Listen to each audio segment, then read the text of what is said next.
Looks like Universal hasn't given up on milking the Pitch Perfect franchise. I stayed up and watched all 6 episodes of the newest show on Peacock, Pitch Perfect, Bumper in Berlin. What can I say? I've done 3 videos on the 3 Pitch Perfect films, and 1 on a terrible parody of the first film. I'm kinda too deep into it. Go check them out if you haven't already. And I may not sing like they do in Pitch Perfect, but if you want to hear me talk about bits of media and pop culture essays, consider subscribing. Don't forget to like the video and leave a comment too. Tell me what you thought of Pitch Perfect, Bumper in Berlin. As for what I thought, this is the first time we've gotten any Pitch Perfect content in 5 years. Do they still have it, or will it be a train wreck? Spoilers, it's a catastrophe. The series begins with a very eccentric performance from the Tonehangers, very on brand for Pitch Perfect with a showy choreo. It's got the energy, the hype, the fun, all the things you'd expect. It's too bad this is the only performance of this kind in the span of 6 episodes, out of 6. The performance ends to reveal it's a rehearsal. It's fun seeing all the guys back, Bumper, and, let me check Google. Jason Jones is back. Yeah, that guy. The show really couldn't get anyone else besides the leads back, could they? Actually, this is accurate to real-world performing groups, and seeing the roster changes isn't all that weird. Bumper wants to keep rehearsing, but Jason Jones' character, I don't think they gave him a name, tells him they need to go. They talk about being middle-aged men. This is actually a really great angle that I feel they don't explore as deeply.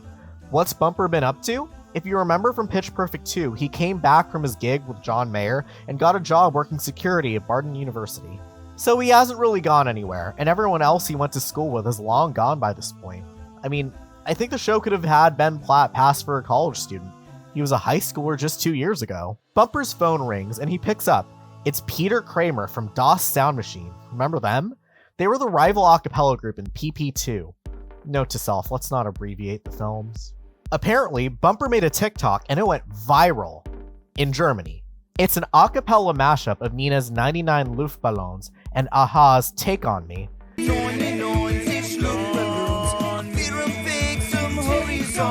And it's fine other than him glaringly mispronouncing, as he said it, Luftballon. It should be Luftballon. It isn't entirely clear whether it's a joke or not, and that's a lot of the humor here. It's some combination of the delivery, writing, and timing that makes it fall flat, or doesn't even register in our heads at all. Anywho, Pieter offers Bumper a chance to make it big in Germany and flies him out. And here we are, the rest of the series. There's really not a whole lot of substance to it, so I'll try and keep it brief. Bumper arrives in Germany. He gets to Peter's office where he reunites with his fellow a compadre and meets his assistant Heidi, who's definitely not the love interest. Heidi is a fellow American. Put a pin in that for later, as it's really only relevant to one small plot point later. But hey, he's got a fellow American to bond with. That's convenient. Pieter reveals his plan to get Bumper to perform at the big German Unity Day concert in 2 months. It's probably safe to say that most of you viewing this video aren't German yourselves, so let me explain Unity Day. Unity Day is a real public holiday to celebrate the reunification of Germany. That all started in a post-World War II Germany when conflicting ideologies between the Allies and the Soviet Union forced to split into 2 independent nations. Oh, sorry, that's a script for a possibly more interesting and fulfilling video than this one. They start off by growing Bumper's appeal with smaller shows and events, and it's basically this for 6 episodes. They take him to his accommodations, but he gets recognized by some German NPCs. Wow, ist das der Typ, dessen Schwanz aus Eis gefallen ist? Ja, das ist er. Biasura, Biasura, Biasura, it's the grand champion. I can't believe it's you standing here next to me. You might be wondering just how they're going to handle the language barrier. Obviously, it's going to be a real big fish out of water scenario, right? No. Pretty much everyone speaks in English. When people do speak German, it's very inconsequential. They don't even subtitle it. They may as well speak Simlish for all I care. Yarmy Denzel table dupes, keepy dooka me my shoops, hipsy kicky waka whoop. Pieter and Heidi take Bumper to his accommodations, a hostel. At the hostel, we meet his host. Her name is... I'm Ursula Beckmann, and I'm the matron here. Excuse me, one more time? I'm Ursula Beckmann. I'm sorry, Ursula Beckmann. Nope, got nothing. I checked the subtitles, and her name is Ursula, like the sea witch. She doesn't do much and is just there to say weird shit. He goes to town with Pieter, whom reluctantly takes him. They go to meet the next regular cast member, a producer, and it's Peter's sister, Taya, who's also a DJ, and part-time stars as Eleven in Netflix's hit Stranger Things. The two have a strained relationship that'll last them till the next episode, so let's not worry too much about that. Turns out his sister doesn't want to work for him, and it's revealed that Pieter is the laughingstock of Germany. This all happened while Pieter was with Das Sound Machine. He and his then co-captain, not Brigitte Sorensen from the second film unfortunately, attempted to have a member lip-synced due to having a case of herpes. The sound machine the member was syncing malfunctioned and exposed them. Pieter took the blame for it. Now, no one will work with him, something he didn't tell Bumper. Obviously, Bumper is mad because he's expecting Pieter to make him a star. But not just that, the TikTok that Bumper went viral over wasn't his acapella, it was him slipping on ice and accidentally exposing his penis. What happened? I slipped on an ice cube and My dick fell off! Those German NPCs I mentioned earlier, yeah, they were asking about that. Hi, Kevin. I'm your biggest fan. I don't speak German, but a friend of mine's fluent, so I asked him to translate. He told me, I'ma be real, it doesn't make a whole lot of sense to me. It sounds like, oh wow, isn't that the guy whose penis fell out of ice? Dick might be a better translation. Oh, he was so lost when I had him translate that. Heidi and Bumper meet up to talk because he feels betrayed, but he ends up finding out she's a singer/songwriter. But it's a secret. Shh. For some reason. They go to their first gig where it's revealed that Pieter's ex and former Das Sound Machine co-captain Gisela is there, and she's performing a cover of Bumper's TikTok mashup. That's convenient. Next episode, after seeing his set get stolen, Bumper runs away and hides in a dumpster. Wait, is he wearing a Chris Chan shirt? Chris Chan does have a Christy with the German language. Ich bin schwell, Julie. Ich bin schwell. Chris was under the misapprehension that the phrase meant I love you in Malvanian, when in fact, it was the German equivalent for I am gay. Bumper is up in 2 minutes and wait, 2 minutes? What the hell? He's already out of the show. Places before you get on. Not only that, Pieter gives him a whole ass pep talk and they sing. They definitely went over those 2 minutes. And again, this isn't delivered like a joke, so it pulls me out because it's a discrepancy. It doesn't feel like humor. Bumper gets out and takes a page out of Becca's book and uses loops that he performs the Police's Message in a Bottle over. You could be the one that I love. I could be the one that you dream of. The crowd loves it. Taya, the sister producer, gives Bumper a chance, and Gisela comes in and, okay, she's played by Jameela Jamil, and this character is basically German Titania from She-Hulk. Shoot me down, but I won't fall. I am Titania. She-Hulk by Titania. Be strong. Taya invites them over to her studio where she asks Bumper to sing an original song. He can't do that, so he and Heidi go out for a walk where they find one of those street pianos. She sings her own original song, and I think you can guess where it goes from here. Original the character. Do not steal. Bumper steals the song, and Heidi finds out and she's mad. End episode. Also, Pieter and Taya make up, so I guess they're okay now. Episode 3. Stuff happens! But by the end of it all, the only thing you need to worry about is she forgives him, and she gets credit as the writer. You see Pickle Rick, and at the end, there's a riff-off. And this riff-off is disappointingly a short one, and the only one. You Americans, you are obsessed with your riff-offs. Riff-off? Only one category, German songs for Bumper and American songs for Gisela. My milkshake brings all the boys to the yard, and they're like, it's better than yours. It's my prerogative. Some ask me questions. Why am I so real?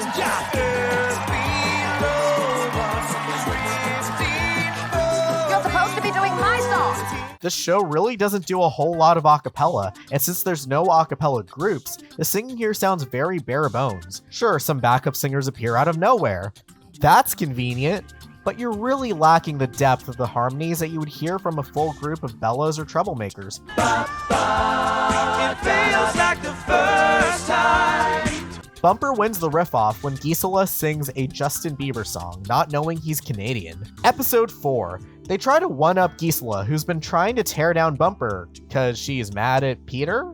Also, Pieter's extremely horny for her. Dude's simping hard. Poor choice of word.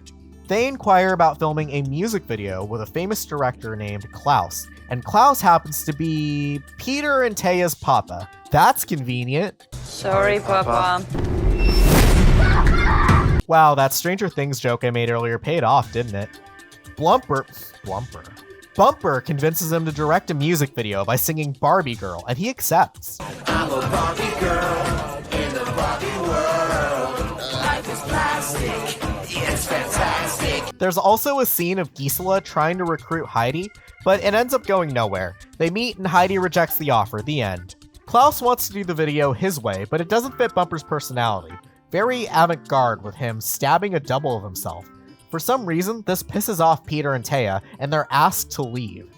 Bumper realizes the magic of friendship and self-respect, so he rejects Klaus's direction and walks off the set. And at the end of the episode, they just filmed their own damn music video at a theme park. What was the point of all that? Episode 5, Bumper finally realizes he's in love with Heidi. It becomes too distracting for him. While trying to gain favor with the judge for Unity Day, which is cheating, by the way, the four of them fight and go separate ways. For some reason. Drunk shenanigans ensue, and Bumper's in the hospital. They all reunite. That's convenient. While in bed, he wrote a song, which is meant to be something shocking. You wrote a song? But it's not. Oh, come on, they aren't even trying. They know they aren't getting into the Unity Day concert anymore because they were trying to cheat their way in earlier. So, they steal a play from the Beatles and do a rooftop concert.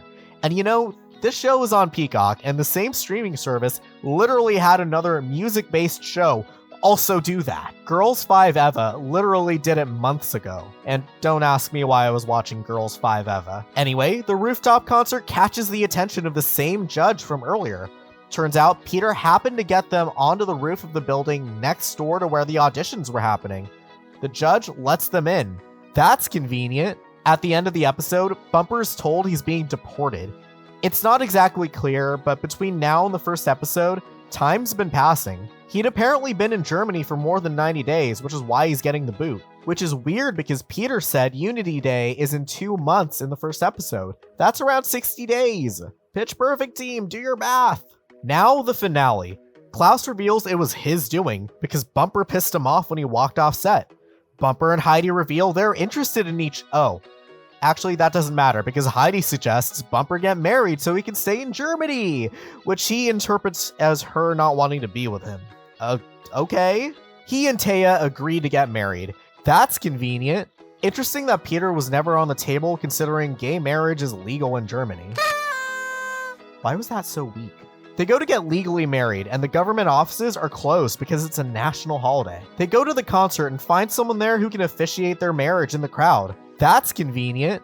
They get up on stage, and Thumper and Taya's marriage is now official, with plenty of witnesses. And this thwarts Gisela's plan. Oh wait, what did she get out of this? What was her plan? Anyway, when Bumper gets up on stage, he instead gets the crowd to call for Heidi to come out and sing. He hands the mic to her, and they do a song. Alright, we're getting towards the end, so we gotta wrap. Pieter redeems himself and is no longer the laughingstock of Germany. He also resists his simp urges and rejects Gisela, who last minute asks him if he wants to bring DOS Sound Machine back. Oh, hell no! Heidi and Bumper discuss the future, and it goes nowhere. He wants to be with her, but he's married to Taya, who makes him play the part, otherwise they'll get charged for fraud. Heidi gets scouted in the 2 minutes after the concert and before this conversation, and mentions possibly moving to LA. Both of these, they give no resolution to. The four of them stand together, and Bumper says he's grateful for coming to Berlin. Honey, what was that? Okay, that was a mess. This show really lacks what made the Pitch Perfect films great. The performances were weak. We have no reason to care for these characters outside of Bumper and maybe Pieter because we already know them. Heidi is just a boring character. With Bumper coming from Amy, it really feels like his own character growth from accepting her despite his douchiness went out the window. Speaking of Amy, she gets mentioned offhandedly, but they aren't speaking. She has him blocked, which is awkward considering she mentions he got a tattoo of her on his butt. That's not to mention Taya, who could really be removed from the whole story with some of the producing given to Pieter and really nothing else would be different. It's so weird to focus just on Bumper when the films had a full ensemble that they made feel like individual likable characters in less time. Sure, we focused on Becca primarily, but you felt the heart of each character. Here, they just play a role for the plot. If I were to rewrite this, keeping the same premise of going to Germany and similar characters, I would make it something like this. Bumper is still at Barton, trying to live the glory days into his middle-aged years. After having some catastrophic failure by his own hands, he catches the eye of Pieter, who was ousted from DOS Sound Machine by their new captain, Gisela. So Pieter invites Bumper to form a new a cappella group with him, with other singers, and those singers could be Heidi and Taya, or just different characters altogether. And from there, have Pieter and Bumper butt heads. They're both shown to be competitive and driven in the films. Maybe have Bumper be more selfish and willing to sacrifice the group's integrity, while Pieter does the opposite and gives him tough love, yet struggles as he sees his former a cappella group go on without him. Here's something I want you to think about. The Pitch Perfect films are not musicals. This is something I mentioned in one of my Pitch Perfect revisit videos. Here's a link to the first one so you can watch, because I know you haven't.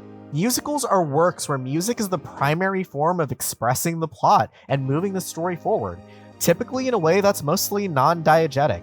If anything, the original Pitch Perfect is closer to a sports film. There's an underdog team, a player with a lot of potential / ideas who butts head with a coach / authority figure, and through constant practice and bonding, win the big game, a cappella competition. Hell, the Green Bay Packers were in the second one.